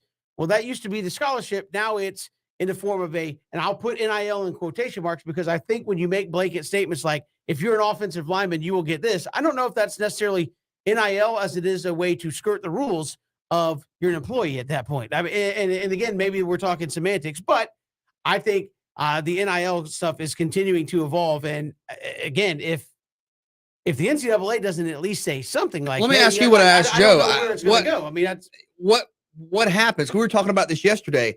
I don't know to that point. I don't know that the NCAA can. I mean, well, the what way is it's being operated right now, there's not much they can do, I don't think, because you're having organizations loosely, again, and I keep pulling this up, and Ben probably wants to slap me every time I say this, but you have organizations who are affiliated with the school, but not a part of the school facilitating all that. So what they're doing is not illegal in any ways, but let's just be real. If you go to a University of Florida, you go to University of Georgia, if you go to University of Alabama, I mean, if we're being real, you got more alumni, you got more rich alumni than, say, Rice. I'm not pointing out, but you probably have more than, say, Kentucky. You probably have more than a Duke, who is a private school. So I think you look at those. That's where we talk here. Joe Hamilton talking about, hey, the rich are going to get richer, and I mean, other schools will do as much as they can to maximize it. But when you have a third of the alumni base, you certainly aren't going to be able to keep up with the likes of the UGAs, the Alabamas, and things like that. Yeah, look, it's I do agree with Joe. When you start talking about things like this, certain people just do things better, right? We all isn't it ironic that after Barry Bonds has been, he can't go to the Hall of Fame now, voted in by the beat writers. Now they're no longer testing for steroids. No, we're not going to test for it anymore. We think we got past that. When you talk about a situation like NIL, it happened so fast. But let's really say what NIL was, because kind of like the world was kind of like shut down and everything was like polarized. Everybody kind of took this. Everybody kind of said, "What is this NIL thing?" Well, Jimbo Fisher said, "Look, I am not mad at the fact that I'm the head coach of Texas A&M, and we got a lot of billionaire oil money, alumni, right?" And think about this: when people start talking about, hey man, somebody said, "Well, Ben, what I fear is these schools are gonna start losing money. These schools ain't gonna lose a dime." Like, think about that. They're not gonna lose money when it comes to facilities and all this other type of stuff. No. We're talking about being able to have something in place to where I keep going back to my time when I was at Florida. I was good at certain things. I was good at being a football player. I was good at being a teammate. When you talk about the financial aspect of things, when money is involved, you want to deal with people who got so much money. When I got to the Tennessee Titans, I was with this group called the Covenant Partners. They were my financial people. And this is how they got me to sign with them. They go, "Ben, you don't make enough money for us to steal from you. You don't even make enough. We got a billionaire client that we can steal from him, and he wouldn't even know, but we won't." But they being honest about it, right? I think sometimes when it comes to the money side of things, all we know how is to get money, spend money, get it in, and get rid of it. We don't really understand what money is. We don't understand, like, look, what you need to be taken back home is financial literacy, meaning a car depreciates. Real estate doesn't. And I think it's something bigger going on, because you go, how do I get access to all these, like Kevin, as you mentioned, all these alumni? I got access to these people now. But I'm in college, I don't know. So if I go, hey, I'm gonna have to get a job one day. Hopefully, I beat Tom Brady. Somebody say Tom Brady played for 22 years. Jason White retired in the training camp. You're going to be somewhere in the middle, right? Probably closer to Jason than freaking Brett Favre and Tom Brady. But I think that's what is not being talked about, the fact that, hey, man, you think the NFL going to set you up for life. No, you can be set up for life now with a booster or whomever it is. I just think that sometimes, like you mentioned, Kevin, and we said this, when we talk about NIL, we're not talking about everybody. They have the potential to get one. Do everybody on the college campus got an NIL? No. Does everybody on the football team got one? No. So I said, so look, when we say, hey, man, they got the greatest recruiting class. If I'm at Texas A&M, I'm like, what in the hell?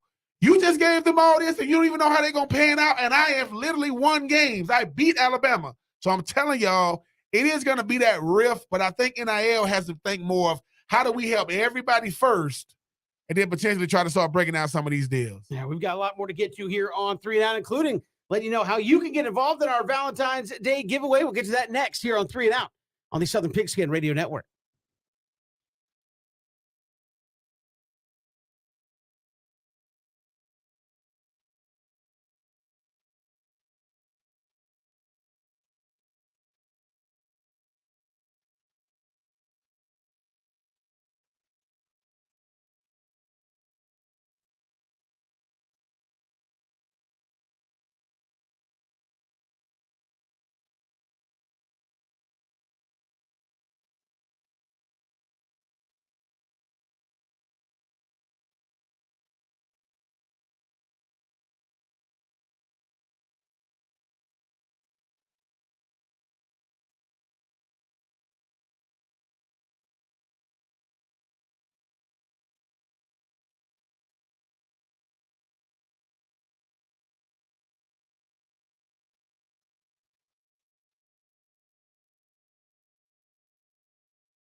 Good to have you along here, 3 and Out on the Southern Pigskin Radio Network. Kevin, BJ, and Ben, glad to have you with us here on this Tuesday. Again, Valentine's Day coming up next week. We want to hook somebody up with a tremendous, tremendous prize. A 2-night stay to Westin Jekyll Island and a package here at the Milan Day Spa in Savannah. All you need to do to start off is give us a shout. Give us a call, 912-342-7184, 912-342-7184. Call now, get your name in, and we are going to put you in to be amongst those eligible to win that great prize just in time for Valentine's Day. We're trying to make it easy. Just to confirm, you just have to call and say, I want to be. Just call and say, hey, I want to get in. And again, it's that simple. And we're going to hook somebody up here for Valentine's Day with a great prize. Valentine's Day, there's the Valentine's Day swag pack. I mean, look, you're talking about at the Jekyll, the Westin at the Jekyll Island. I mean, and then you get to go, Kevin, you get to go get you a nice little massage. Look, you can't beat this. This is a Kevin Thomas swag pack. It doesn't happen too often. Absolutely. Hey, we got so much to get to coming up in the final hour of the program. Again, call now, 912-342-7184. Get involved in our Valentine's Day giveaway. And we're coming right back here on 3 and Out all across the Southern Pigskin Radio Network. We are streaming live at ESPNCoastal.com.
Good to have you here, 3 and Out, all across the Southern Pigskin Radio Network. Kevin, BJ, and Ben, glad to have you along here. Final hour of the program. Glad you're making us a part of your day. We've talked a lot about name, image, likeness, certainly the draft and the combine upcoming. As, again, you got the Super Bowl this weekend, but everybody else looking ahead towards the draft.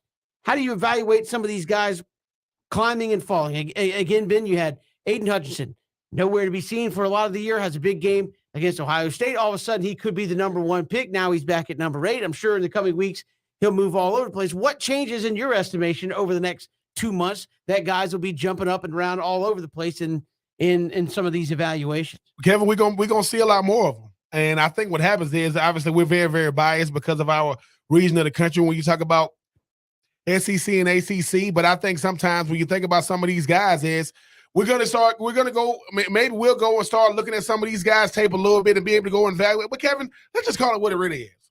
Because the draft is the biggest gamble there is in sports. We don't know.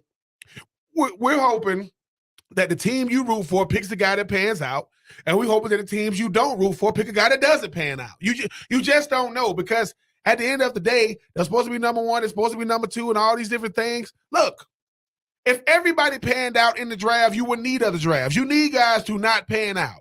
Quarterbacks they're going to reach. Because right now, Kevin, it might be Malik Willis. He might be the only one going first round. Next thing you know, there goes Sam Howell, right?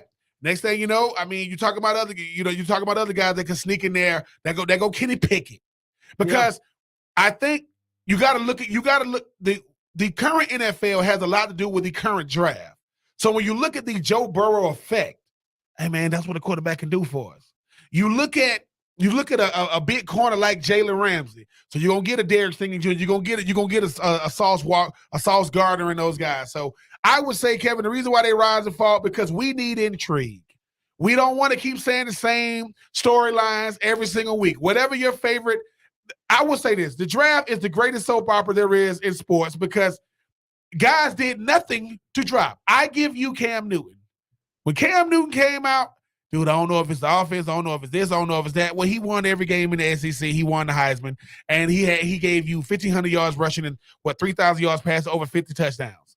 Yeah, but I don't know. He's 6'5", 250. I don't know. He can run a 4.5. I don't know. He started in Florida, went to JUCO, came back to Auburn, was down 24-3 against Alabama, came back and beat them. So I would just say it's drama. We need drama, Kevin. You know we're going to have drama.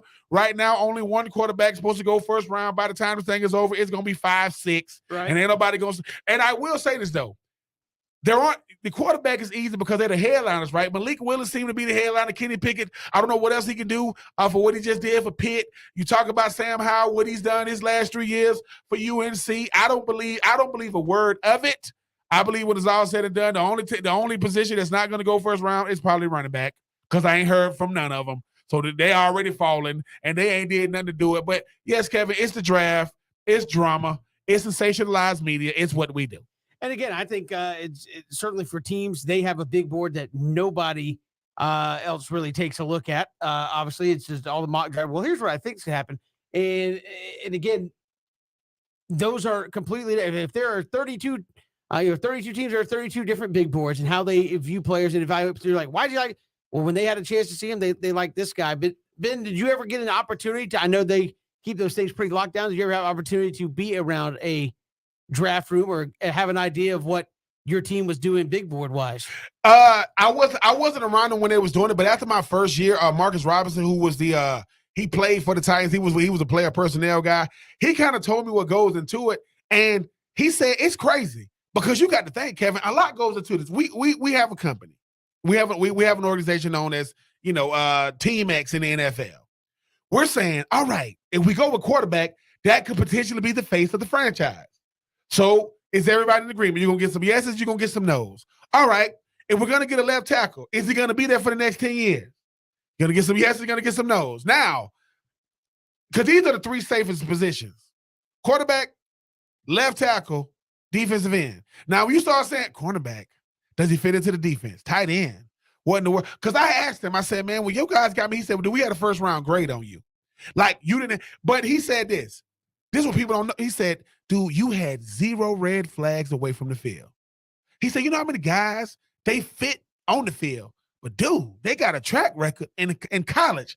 This is with no money. This is with a lot of supervision. This is with, like, you kind of know the landscape. What's going to happen when we give you some money? What's going to happen when, you free to move around this city? So I think a lot goes into it, but I think the main thing is, Kevin, you nervous. Like, the reason we always say, why does it take the team 15 minutes? Come on, man, go ahead and do it. Because once you give it to Roger Goodell, that's it. That's who you banking on. So yes, Kevin, it's gonna get even crazy. Aiden Hutchinson, welcome to the 2022 draft. He's probably more than likely not gonna be the #1 overall pick because he's a Johnny come lately.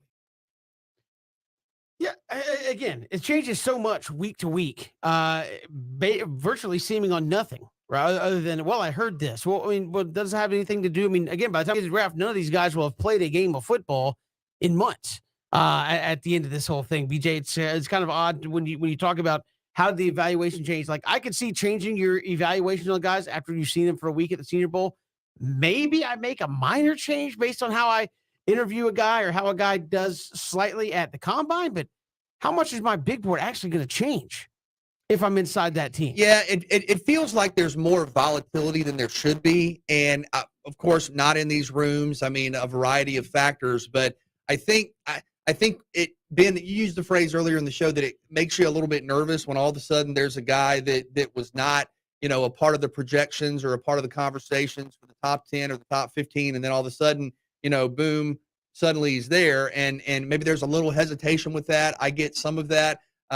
Along the same lines, I always think it's kind of hard to understand why you have a player that is a lock top 10 pick or a lock top 15 pick. And then all of a sudden, you start to see mock drafts or conversations. Yeah, it might be a second-round pick. And look, to reiterate a point you've made a number of times, you get drafted, you get drafted. You go in the top 40, 50, 60 picks, you're an elite prospect. But I'm with you guys. Sometimes it's hard to understand why there's such a swing, maybe 15, 20 spots, at least in terms of projections. Now, I think this asks a bigger question.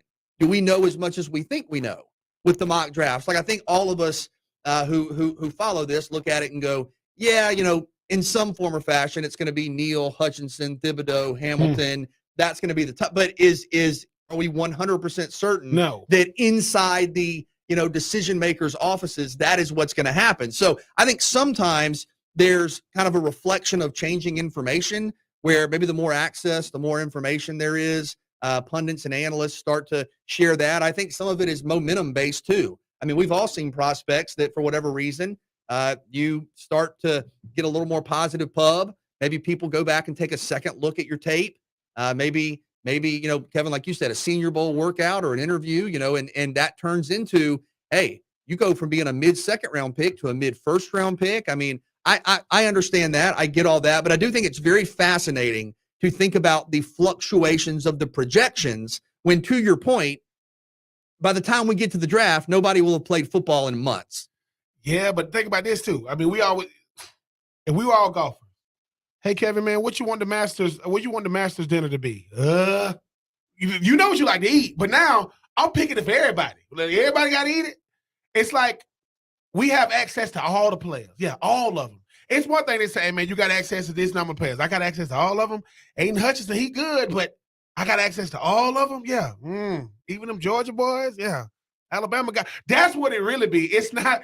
And I was told this. If you are in a decision making, if you are in a big time, you got to make big time decisions, your job is to scrutinize. Like, even if I want you, I got to. And sometimes Kevin said it's smoke screens, man. Let me make this guy sound like he's the worst to get people off of him. I don't want everybody looking at him, But it's the draft, though, man. I think sometimes, man, we forget the fact that you can get you a Patrick Mahomes or you can get you Jamarcus Russell, right? And Jamarcus Russell was #1 overall.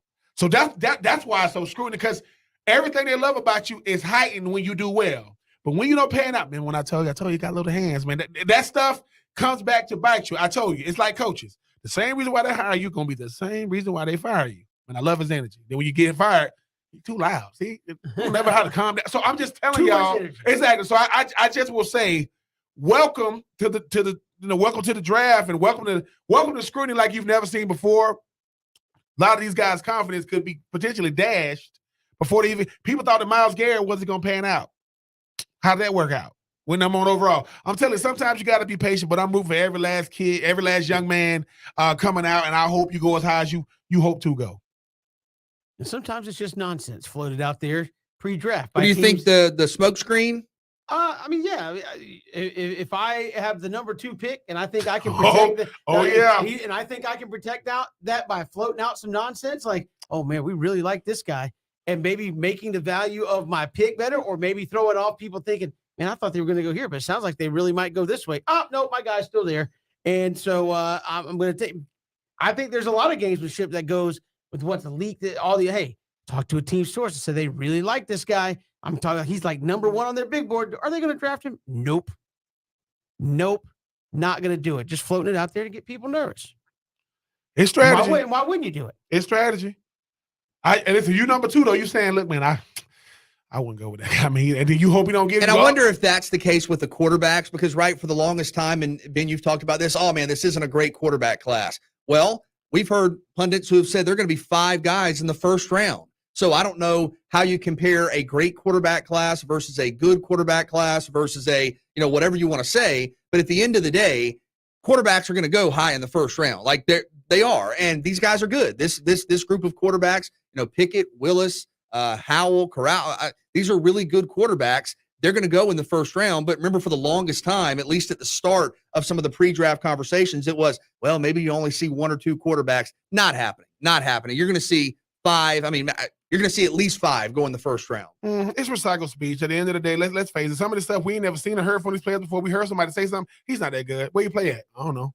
I just know he's not that good based on what everybody's saying. It's recycled speech. We've got more to come here on 3 and Out.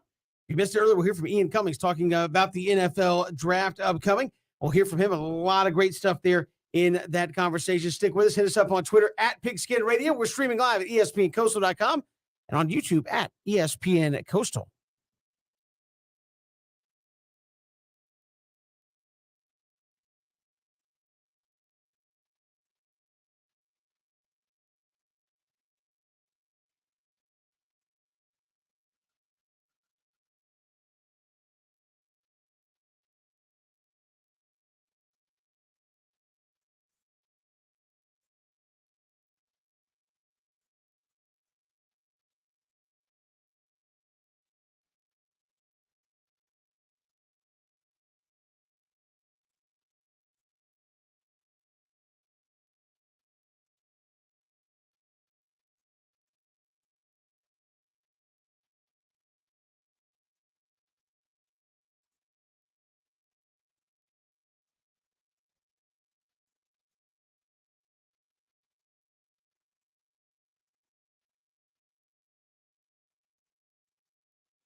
DJ and Ben.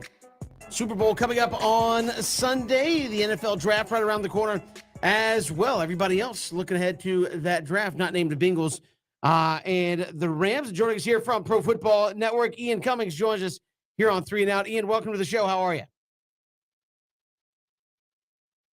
On sooner. The Senior Bowl, obviously a hectic time where you get to watch prospects, live during the week. So, that took up a lot of time the last week, but it was a nice experience getting to get an up close look at prospects at different positions. I got to watch the trenches, which I think both the Jaguars and Falcons could have a vested interest in come draft time. So always a valuable experience. So happy to be on. Absolutely. I appreciate you coming on. And how deep are those guys in the trenches in the field this year in terms of talent, in terms of first round talent? How much offensive, defensive line talent are we expecting to pull out of this draft class?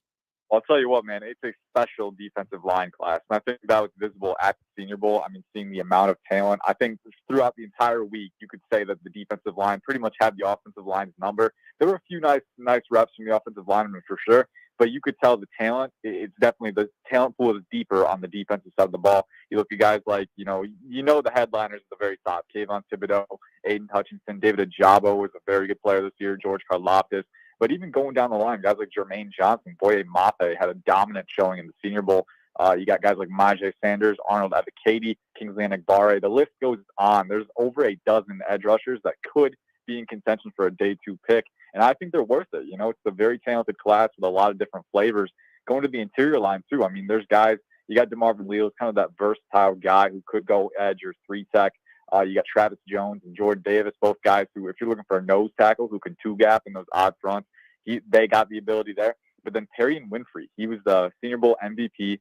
He was wrecking guys all week at the Senior Bowl. Explosive. He's around 6'3", a little bit over 300, but he's got 35-inch arms. So that's really good proportional length for a shorter guy. And then he's explosive, a really good pass rushing threat. And there's some other guys too. I mean, I think the edge class is a little deeper than the interior defensive line class, but I think this is a great class if you're looking to add more talent on the defensive front, because as we all know, generating pressure and clogging those gaps in run defense, very vital for defensive success. And on the offensive side, there's talent too. I mean, Evan Neal, Ikem Ekwonu, Charles Cross, some of the best tackles in this class, but there's a lot of interior line talent too and a lot of versatility as well. And I think we saw that at the Senior Bowl. A lot of guys were mixing and matching from guard to center and showing that they can fulfill different roles. So I know, especially in the middle rounds, teams will be looking at that too. Ian, in a recent 7-round mock draft you had the Falcons getting Aiden Hutchinson at number 8. Atlanta obviously has for years been trying to develop a consistent pass rush. What are the chances that a player like Hutchinson falls to the Falcons at 8? Yeah, and to be like with these mock drafts, I always like to play through different scenarios, right? And I think I wrote for the Giants pick beforehand, Joe Shane going to the Giants from the Bills. And a lot of teams have specific thresholds for measurements like length and wingspan that they look for in their edge rushers and other positions. Of course, it's kind of a thing for every position, but edge rusher in particular, if you're looking for where these guys are going to go in what order, Aiden Hutchinson could have below 33-inch arms, so that is a threshold that some teams want players to meet. And I think it's an ancillary factor, but it's not something you weigh too heavily. You got to look at the player and his abilities and whether he transcends that. And I think Hutchinson does. I think you look at him, he's got good explosiveness off the line. He's got good flexibility, but his speed to power can be brutal, man. He gets inside your torso. He can drive you back. Super twitchy rusher with violent hands and that all-out motor. I mean, we saw that all year. So I really think the talent kind of outweighs that. But as we've seen in the past, some teams do weigh that heavily and will take different prospects over a guy who might have more media buzz because the other prospect actually passes their threshold test. So for me, that was the factor that went into Aiden Hutchinson falling there. Ultimately, if you're asking me point blank, I don't think it happens. But as a person who writes mock drafts, and I write one once every month. So my job is to run through different probabilities. You never want to be locked into one scenario because as we've seen in the past, we never truly know what's going to happen, so playing through that probabilities is key. I think if Hutchinson is there, I think you really have to consider taking him. I bet he'd be the top player on the board if he is there, and he'd immediately fill a need, like you said, needing that consistent pass rushing presence. I really like his run defense too, even without, elite length. I think he's very good at, clogging those gaps and kind of holding strong and keeping his balance.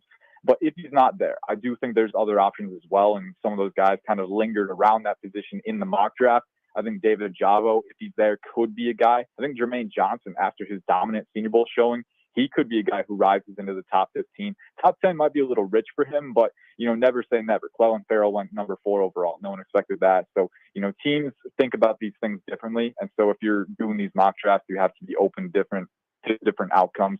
But David Ajabo, he's very athletic. Again, the upside is really gushing with that guy. 6'5", 250, great explosiveness, lateral agility. Trayvon Walker could be a guy from Georgia. He's a little raw. He's got some work to do on his technique, and his pad level at times can be a little too high, which allows guys to get under you and get superior leverage. But he's another guy. He's got the burst, and he has insane power capacity with his length. So Trayvon Walker, David Ajabo, George Karlaftis, just a few guys that could be in play if Aiden Hutchinson isn't there. And then speaking of guys, you talk about second-day guys when you first came on. You got the Falcons potentially getting Matt Corral in the second round. I know that Matty Ice is going to be there at least for a year, maybe another 2 years. But talk about what getting a guy like Matt Corral could do for a franchise like Atlanta, who at a certain point you're going to have to go out in the draft and get your potential replacement. Yeah, and that was kind of my thought process. Only if the value is there should you take a quarterback here at Atlanta, because I do think you can wait if the value isn't there.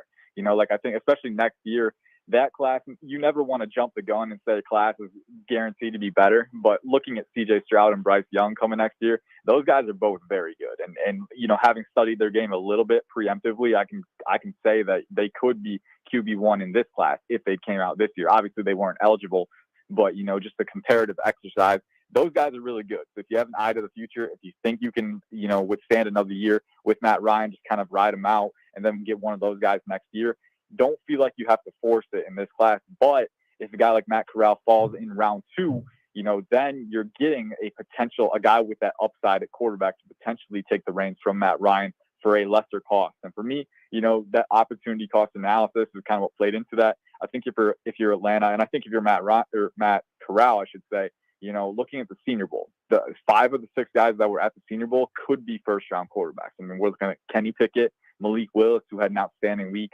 Sam Howell, Desmond Ridder, Carson Strong. All of those guys have the talent to be in round 1. And Matt Corral not being there, don't get me wrong, I don't think anyone ran away with the week, but teams go through interviews to get more familiar with the prospects in that week. And Matt Corral not being there, and he couldn't be there, he wasn't eligible. But, not having the opportunity to get closer to the teams and to familiarize yourself with them, some prospects might have won over teams at that Senior Bowl, and Matt Corral didn't get that chance. So that could, combined with, too, he's also got a smaller frame for a quarterback, which for me personally, I don't weigh that super heavily unless you have durability issues, which Corral has had. He's had that in the past. So you have to take that into account too, combining the factors. I feel like at least one guy is going to fall in this class. I think there's going to be 4 or 5 in round 1, but one guy is going to fall. It could be Matt Corral after the Senior Bowl, after all 5 other guys had a chance to show their talents on a live stage. But, ultimately, I'm not sure it gets to that point just because the positional value of quarterbacks, we've seen time and time again, even in weaker classes, it's going to drive them up. Teams always need quarterbacks, and, they're willing to take risks on guys if they've proven that they might be worth the investment. So, I don't think it happens, but it could, and if it does, what does Atlanta do then? I think if he were to fall, you take him, but unless he does, I don't think you should trade up. You shouldn't force it because, like you said, you've got Matt Ryan. You can ride him out, and especially with that roster needing a lot of blue chip talent on both sides of the ball, this year might be just a great year to restock and then wait until 2023 to reload a quarterback. But, that's what it is. We're playing through different scenarios, and that was just one that kind of came up. Ian Cummings, Pro Football Network, joining us here on 3 and Out. Certainly, Ian in Jacksonville, they've been a mess. Finally got Doug Peterson in as their head coach. You have Evan Neal going number 1 overall, still showing, obviously, tackle a high-profile position. Do you think that one's just going to sit pretty solid on a lot of people's mock drafts until the draft gets here? I think so. I think it's slowly been trending toward that point. If you're Jacksonville, I think, there's a couple different ways that you could go with that number 1 pick. But I do think, the thing that should be chief in your mind is protecting Trevor Lawrence after the rookie year he had, showed promise, but kind of in a fragile state right now where, you're really trying to take the next step next year. And he needs to put in the work. And I think he will. He's got the talent, he's got the mentality, but at the same time, you also need to adequately support him. I don't think he had enough weapons, and I think the protection. There's going to be some changes coming this year. You got to make sure you get the talent up front to protect him and make sure he's comfortable, make sure he's safe, make sure he can get through his reads, and have the necessary comfort to withstand and undergo growth. So I think looking at that perspective and that side of it, I think Evan Neal is kind of the front runner for sure. I mean, you look at the talent, Evan Neal is definitely worth it, right? I mean, 6'7", 360. The guy's a freak athlete. I mean, his box jump video from a few months ago, I mean, he's going to test out of this world at the combine. And it shows up on tape, too. He's super violent off the snap. He's got insane power in his hand. And for his size at 6'7", 360, I mean, the guy's huge, but he moves really well. He can lower his pads, can bend his knees. Sometimes with taller guys, you worry that they bend at the waist a little more. They're a little more stiff laterally. Can't always recover when guys get under their frame and get around them. But I think Evan Neal does a great job of that. So I think the talent is through the roof. You're investing in a guy who can potentially be your, a lockdown blindside blocker for, upwards of 10 to 15 years. I think if you're looking at that, especially for a guy like Trevor Lawrence, you've already invested in him long term. Now the onus is on you to make sure that he's protected and make sure you can get the most out of him. I think Evan Neal, that's a pick that's very conducive to that. You could go a couple of different options. You could maybe go Kayvon Thibodeau or Kyle Hamilton. I think the talent is there for both of them. But I think the need and I think what you really need to protect Trevor Lawrence, I think that's there in the most, prominent way with Evan Neal. We're actually going to chat, Ian, with Mikey Sanders coming up in just a few minutes, the edge rusher out of Cincinnati. I know you have Jacksonville taking him at 65 overall in your latest mock draft. What type of player is he, and how much did the Senior Bowl potentially boost his profile even more? Oh, absolutely, man. I think, I had him go at the top of round 3 in this one. I think he could sneak in around 2 now after that Senior Bowl, man. He's a little lighter, but, I don't think that hurts him a ton because his play style, man, explosive, bendy, and he can convert speed to power with his length. We saw that multiple times at the Senior Bowl. He was winning in different ways. He was really beating guys off the line, not just his explosiveness, but his ability to anticipate the snap. It's kind of an underrated thing. You don't really think about it a ton, but some guys are a little late to react to the snap, and it's a game of milliseconds, a game of inches. So if you can get ahead a little bit, now it does get him into trouble sometimes. Sometimes he guesses incorrectly and then gets a neutral zone infraction. But more often than not, I love Mikey Sanders' ability to anticipate the snap and get off quickly. And then he's got the natural explosiveness to get an edge on guys. And then from there, too, being able to reduce his surface area. He's flashed the ability to multitask and use his hands in conjunction with his bend and get around the edge. He had some really nice hand swipes at the Senior Bowl that he was timing them at the apex and bending inside and getting to the quarterback. You love to see that. And I think looking at Jacksonville, they tend to use odd fronts sometimes. We'll see what they do. Now that they have Doug Peterson, whether there's going to be a change with the staff kind of changing and mixing around. But I do think with the personnel that you have in place with Josh Allen and Kalavon Chazon, I think that having Mikey Sanders in there, he kind of fits the profile they've been going for over the past few years. And I think that, especially with his ability to rush the passer, get into the backfield quickly, really disruptive player. And we saw that at the Senior Bowl. I think it just kind of emphasized his stock. And with the Jacksonville Jaguars, adding him into the rotation, nowadays in the NFL, you can't just have 1 or 2 pass rushers. You've got to have a strong rotation because you never know what's going to happen. You always need to be impacting the quarterback because if you can't impact the opposing quarterback, if you can't make them uncomfortable, then they might dice you up. So I think getting Mikey Sanders in there really strengthens that pass rushing unit. And I think in time he could become a productive starter. I was a big fan of what I saw at the Senior Bowl. Ian Cummings, Pro Football Network, our guest here on 3 and Out. Ian, really appreciate the time. Thanks so much. Yes, sir. Thank you for having me. And as BJ said, we will chat with Mikey Sanders, former Camden County Wildcat and Cincinnati defensive end when we return. It's 3 and Out on the Southern Pigskin Radio Network.